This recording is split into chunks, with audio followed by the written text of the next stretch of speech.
오늘은 조금 안타까운 주제로 찾아왔습니다. 미국 국무부가 발표한 인신매매 보고서에 대해 이야기해보려고 하는데요. 인신매매를 떠올리면 보통 납치, 사람 매매 등을 떠올리실 텐데요. 우리나라에서 인신매매가 발생하는 거에 대해 의구심이 들 수도 있습니다. 하지만 성착취, 노동착취 등 착취를 중심으로 한 내용에 관해서도 인신매매로 인식하고 있습니다.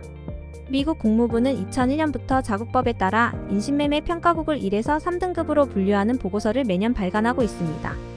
우리나라는 2002년부터 매년 1등급을 유지해왔지만 지난해 우리나라는 인신매매 2등급 국가로 분류되었는데요.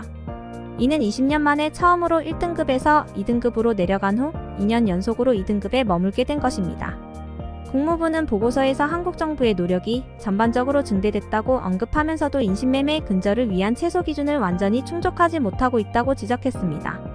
또한 이주노동자에 대한 노동착취 인신매매가 여전히 만연하다는 사실을 언급했으며 한국 정부가 이에 대해 적절한 대응을 하지 않고 있다고 비판하고 있는데요. 미국 국무부의 인신매매 담당 대사는 우리는 노동착취 인신매매를 더 제대로 식별해내야 한다고 강조했습니다. 그는 주로 성착취를 위한 인신매매를 찾아내는 사람들이 많지만 모든 형태의 인신매매 피해자를 확인해야 한다고 말했습니다. 외교부 당국자는 기자들과의 인터뷰에서 정부는 인신매매 대응을 위한 다양한 노력을 기울여 오고 있으며 미국 정부도 지난 1년간 진전이 있었음을 평가하고 있다고 말했습니다. 그리고 특히 올해 1월부터 시행된 인신매매 방지법을 기반으로 정부 대응이 더 개선될 것이라고 강조했습니다.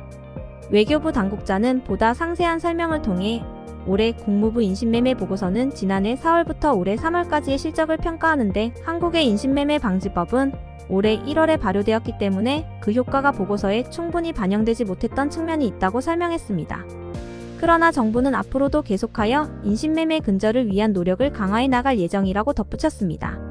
이 보고서에 따르면 미국, 영국, 프랑스, 대만, 필리핀은 1등급에 분류되었으며 한국과 일본, 스위스, 뉴질랜드는 2등급에 포함됐는데요.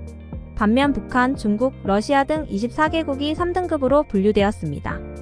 특히 북한은 21년 연속으로 최하위 등급인 3등급으로 분류했습니다.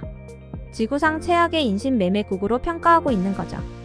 정치범 수용소에 수감된 사람 수와 중국에서 일하는 북한 근로자의 규모 등을 추정해서 분류했는데요. 북한은 인신매매 문제에 대해 아무런 노력을 하지 않고 있으며 또한 북한이 국가 후원하는 강제 노동으로 얻은 수익금을 정부 운영에 사용하고 있다고 지적했습니다. 중국도 마찬가지로 북한과 함께 3등급으로 평가되었습니다. 중국 당국이 망명을 모색하는 북한 주민들을 구금하고 일부는 강제로 북한으로 돌려보내 가혹한 처벌을 받을 가능성이 있다고 언급했습니다. 인신매매 문제는 국제적으로 매우 심각한 문제입니다. 이 보고서를 통해 우리는 다시 한번 인신매매 문제의 심각성을 인식해야 합니다.